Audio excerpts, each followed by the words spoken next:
Today I am into a Ravenstail area, so I'll demonstrate the two-strand, two-color techniques of the Ravenstail that I'll be working on for a while. What design I'm doing right now is called the Raven's Hood. So I've drafted it out and calculated the design, and that's a very important part of Ravenstail. Even if you have the pattern, it is best if you regraph that pattern, because at the time of your redrafting and drawing that pattern, that helps you memorize and get familiar with your pattern, and then that will help you speed along with your weaving. Also, it's important if you've never done a pattern before and you see it and you like it, and then you graph it and all.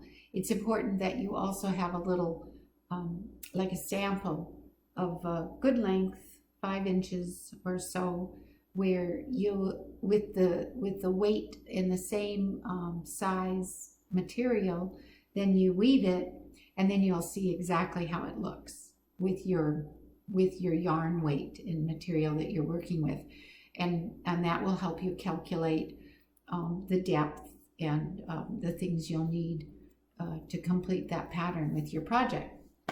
So that's always a really good thing to do if you're doing a new design that you had never woven before, because they look different on paper and they fill the space different. So it's really important to do that.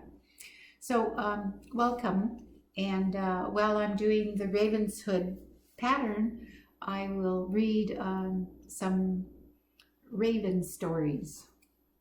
So however, joining me today. Thank you. I'm reading from Tlingit Myths and Texts, recorded by John R. Swanton. Raven. No one knows just how the story of Raven really begins, so each starts from the point where he does know it. Here it was always begun in this way. Raven was first called Kitka'a Sitiyikayit.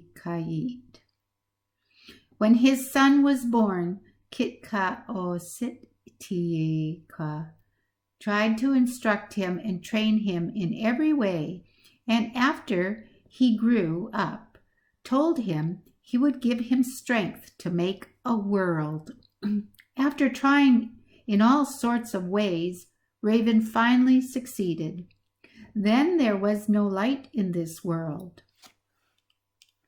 But it was told him that far up the Mass was a large house in which someone kept light just for himself. Raven thought over all kinds of plans for getting this light into the world, and finally he hit on a good one. The rich man living there had a daughter, and he thought, I will make myself very small and drop into the water in the form of a small piece of dirt. The girl swallowed this dirt and became pregnant. When her time was completed, they made a hole for her, as was customary, in which she would bring forth the child, and lined it with rich furs of all sorts. But the child did not wish to be born on those fine things. Then its grandfather felt sad and said, What do you think it should be best to put into that hole? Shall we put in moss? So they put moss inside, and the baby was born in it. Its eyes were very bright and moved around rapidly. Round bundles of varying shapes and sizes hung about on the walls of the house. When the child became a little larger, it crawled around back of the people, weeping continually. and as it cried, it pointed to the bundles. This lasted many days. Then its grandfather said, "Give my grandchild what he is crying for. Give him that one hanging on the end. That is the bag of stars." So the child played with this, rolling it about on the floor back of the people, until suddenly he let it go up through the smoke hole. It went straight up into the sky, and the stars scattered out of it, arranging themselves as you now see them. That was what he went there for. Some time after this, he began crying again, and he cried so much that it was thought he would die. Then his grandfather said, "Untie the next one and give it to him." He played and played with it around behind his mother. After a while, he let that go up through the smoke hole also, and there was the moon.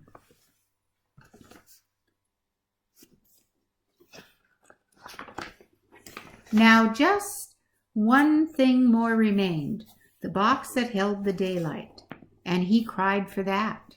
His eyes turned around and showed different colors, and the people began thinking that he must be something other than an ordinary baby. But it always happens that a grandfather loves his grandchild just as he does his own daughter, so the grandfather said, "Untie the last thing and give it to him." His grandfather felt very sad when he gave this to him. When the child had this in his hands, he uttered the raven cry, "Caw!" and flew out with it through the smoke hole. Then the person from whom he had stolen it said, "That old manuring raven has gotten all my things." Journeying on, Raven was told of another place where a man had an everlasting spring of water. This man was named Petrol. Raven wanted this water because there was none to drink in this world. But Petrol always slept by his spring, and he had a cover over it so as to keep it all to himself. Then Raven came in and said to him, "My brother-in-law, I have just come to see you.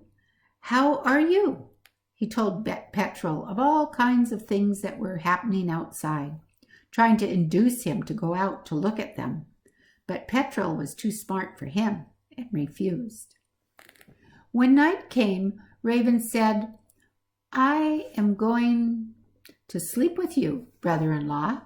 So they went to bed, and toward morning, Raven heard Petrol sleeping very soundly. And then he went outside, took some dog manure, and put it around Petrol's buttocks. When it was beginning to grow light, he said, "Wake up, wake up, wake up, brother-in-law. You have defecated all over your clothes." Petrol got up, looked at himself, and thought it was true. So he took his blankets and went outside. Then Raven went over to Petrol's spring, took off the cover, and began drinking. After he had drunk up almost all of the water, Petrol came in and saw him. Then Raven flew straight up, crying, "Caw!" Before he got through the smoke hole, however, Petrol said, "My spirit's up the smoke hole. Catch him." So Raven stuck there, and Petrol put pitchwood on the fire until under him, so as to make a quantity of smoke. Raven was white before that time, but the smoke made him of the color you find him today. Still he did not drop the water. When the smoke hole spirits let him go, he flew around the nearest point. This happened somewhere about the Nass, and afterwards he started up this way. First he let some water fall from his mouth and made the Nass. By and by he spit more out and made the Stikine. Next he spit out Taku water, Taku River, then Chilkat, then Alsek, and all the other large rivers. The small drops that came out of his mouth made the small salmon creeks. After this, Raven went on again and came to a large town where people who had never seen daylight, they were out catching Ulligan in the darkness when he came to the bank opposite, and he asked them to take him across, but they would not. Then he said to them, "If you don't come over, I will have daylight break on you." But they answered, "Where are you from? Do you come from far up the Nass, where lives the man who who has daylight? At this, Raven opened his box just a little and shed so great a light on them that they were nearly thrown down.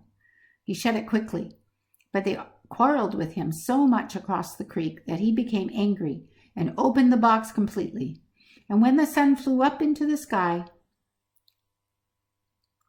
then those people who had sea otter or fur seal skins, or the skins of any other sea animals, went into the ocean, while those who had land otter, bear, or marten skins, or the skins of any other land animals, they went into the woods, becoming the animals whose skins they wore. Raven came to another place where a crowd of boys were throwing fat at one another, and when they hit him with a piece, he swallowed it. After a while, he took dog's manure and threw it at the boys, who became scared, ran away, and threw more fat at him. He consumed all in this way and started on again. So Raven had many adventures, and often he fooled the people by transforming into other forms. And transformation is a really big part of our stories and in our beliefs. And I think that that is why animals that can transform and be water animals and then at the same time be land animals, like the sea otter and the beaver and the frog, and even the birds that perch on the water's surface and can then go from the water to the sky. All of these people that have that transformation ability, that shape-shifting ability, are very much revered in our stories. So the clothes that we create are also meant to help us shape-shift and transform. So when you put on a robe, the belief of transformation through those robes is a important part of our culture and our traditional beliefs. So the designs that we put on our robes are very important, and I was happy to put Raven's hood on this robe so that we could remember the power of intention of those patterns. So how for listening to me and listening to this Tlingit story. The Haidas have the stories also, and another time I'll read another Raven's traveling story for you.